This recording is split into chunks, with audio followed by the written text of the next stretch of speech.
जय शिवराय. मी जयश्री पवार. माझ्या फोटोग्राफर सखीमध्ये आपणा सर्वांचं स्वागत. मंडळी, आज कार्तिकी एकादशी. कार्तिकी एकादशी म्हणजे आपण तिला मोठी एकादशीही म्हणतो, पण या एकादशीला प्रबोधिनी किंवा देवउठणी एकादशी असेही म्हटले जाते. देवउठणी एकादशी म्हणजे काय तर आषाढ शुक्ल एकादशीला क्षीरसागरात झोपी गेलेले श्री विष्णू कार्तिक शुक्ल एकादशीला जागे होतात, म्हणून या एकादशीला प्रबोधिनी एकादशी किंवा देवउठणी एकादशी असेही म्हटले जाते.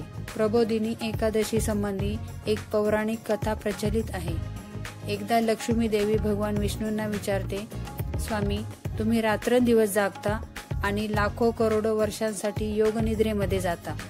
असे केल्याने समस्त संसारातील प्राण्यांना या कालावधीत खूप मोठ्या संकटांचा सामना करावा लागतो. तर तुम्ही एवढा वेळ झोपण्यापेक्षा वर्षातील काही काळासाठीच झोप घ्या, यातच सर्वांचे कल्याण आहे. तेव्हा श्री विष्णू म्हणतात, ठीक आहे, तुझ्या म्हणण्याप्रमाणे आजपासून मी दरवर्षी 4 महिने पावसाळ्यात झोपेन आणि माझ्या या झोपेला तात्पुरती झोप किंवा प्रलयकालीन झोप म्हणतील.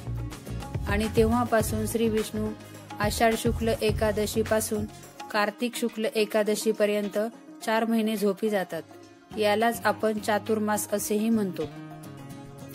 कार्तिक शुक्ल एकादशी ही चातुर्मासाचा शेवटचा दिवस मानला जातो. या दिवशी भगवान श्री विष्णू यांच्या चातुर्मासातल्या 4 महिन्यांच्या योगनिद्रेतून जागे होतात आणि सृष्टीच्या पालनाचा कार्यभार स्वीकारतात. त्यामुळे तिला देवउठणी एकादशी म्हटले जाते. आणि याच दिवसापासून तुळशी विवाहाला सुरुवातही होते. प्रबोधिनी एकादशी म्हणजे पंढरीच्या विठुरायाचे स्मरण करून उपवास धरतात. कार्तिकी एकादशीचे महत्व म्हणजे या दिवशी श्री विष्णूला बेल आणि शिवाला तुळस वाहिली तरी चालते. इतर दिवशी श्री विष्णूंना बेल आणि शिवाला तुळस वाहत नाहीत, पण कार्तिकी एकादशी म्हणजे संप्रदायाच्या मर्यादा ओलांडून श्री विष्णू आणि शिव यांचे ऐक्य अनुभवण्याचा दिवस. हे असे का तर हरी आणि हर म्हणजे श्री विष्णू आणि शिव यांच्यातील साम्यता दाखवणारी आहे.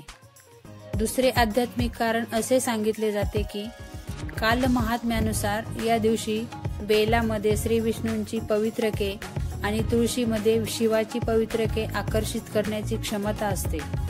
म्हणून या दिवशी शिवाला तुळस आणि श्री विष्णूंना बेल वाहिला जातो. यातूनच श्री विष्णू आणि शिव यांचे ऐक्य अनुभवायला मिळते. शैव आणि वैष्णव या दोन्ही संप्रदायामध्ये हे एकादशीचे व्रत मोठ्या प्रमाणात केले जाते.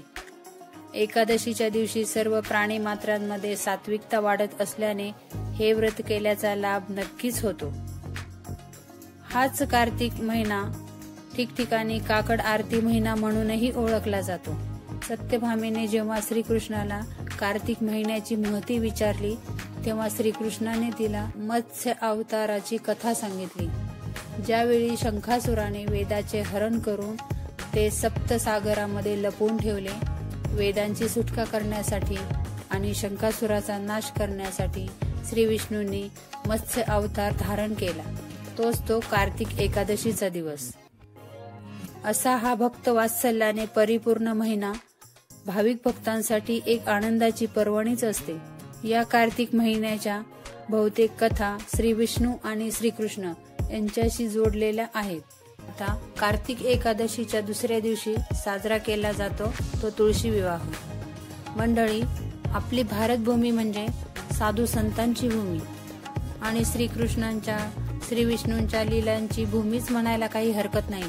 आपल्या महाराष्ट्रामध्ये प्रत्येक घराच्या अंगणात तुळशी वृंदावन डौलाने विराजमान झालेले असते. कितीही मोठा बंगला असू द्या तरी त्याची तुळशी वृंदावनाशिवाय शोभा अपूर्णच मानली जाते.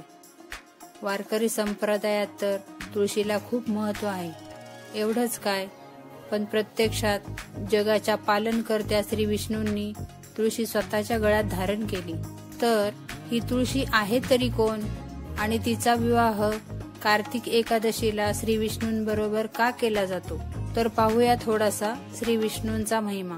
तुळशी ही पूर्वजन्मी एका वृंदा नावाची मुलगी तिचा जन्म एका राक्षसाच्या कुळात झाला होता। ती लहानपणापासूनच भगवान विष्णूंची भक्त होती।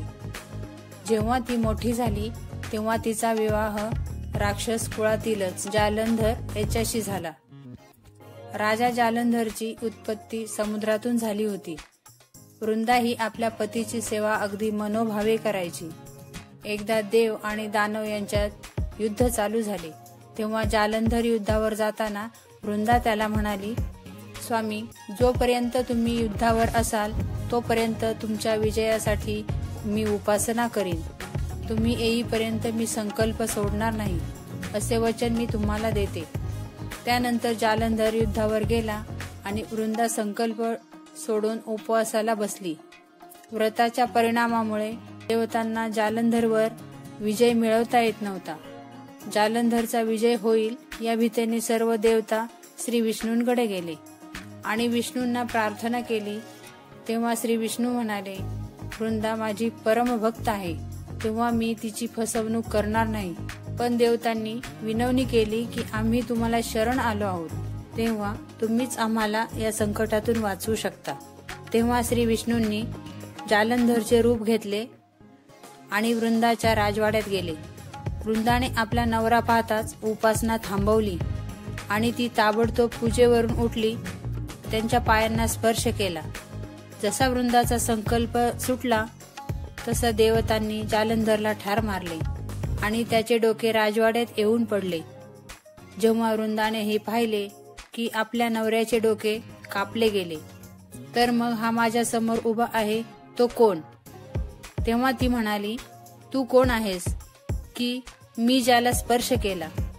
तेव्हा श्री विष्णू त्यांच्या मूळ रूपात आले।